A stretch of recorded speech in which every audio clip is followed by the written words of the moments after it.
whether PWD or urban development or any other local bodies, do they have the expertise or experience to take care of such important places? Is it not your responsibility as archaeology department to take care of places?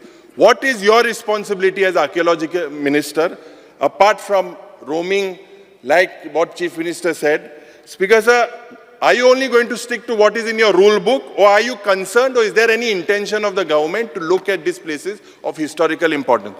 आमचो जो act आसा तो act सांगता की the places of historical importance आसतले किंवा आमी जो म्हणटात की the Goa ancient monument and archaeological sites and remains act 1978 and rules 1980 जे मॉन्युमेंट्स आसात एन्शंट्स हे आसात मॉन्युमेंट्स आसात ते प्रिजर्व करपाक जाय that needs to complete 100 years.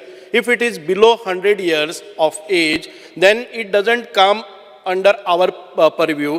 And आमी तुमकां फाटले फावटीक जे आन्सर दिल्लें आमी आयजय आन्सर दितात, सरकार म्हणून दितात आनी हांवूय मिनिस्टर म्हणून दिता की all these monuments which are of historic importance जेन्ना आमी मॉन्युमेंट्स आनी एन्शियंट म्हणून घेता पळय न्ही ह्या कायद्याच्या अंतर्गत तेन्ना ती एजिटेशन करपाक मेळचें ना, ती सभा घेवपाक मेळचें ना, ती एग्जिबिशन लावपाक मेळचें ना. आज लोहिया मैदानाचेर आमी माटोळी नेत्रावळीचो माटोळी बाजारय लायतात, थंय आमी एग्जिबिशनाय करतात आनी थंय बाकीचे सगळे समारंभ करतात.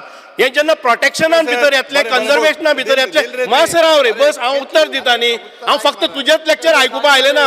ह्या संदर्भांतल्यान संपूर्ण गोंयच्या लोकांक कळपाक जाय. त्यांनी आझाद मैदान आसतलें, लोहिया मैदान आसतलें, परत जर अमेंड केलें न्ही जाल्यार मागीर थंयसर जे आझाद मैदानाचेर वचून जे आंदोलन करता पळय न्ही ते परत मागीर तो वयतलो. पयलें आतां हेंय बंद केलें म्हणटलो.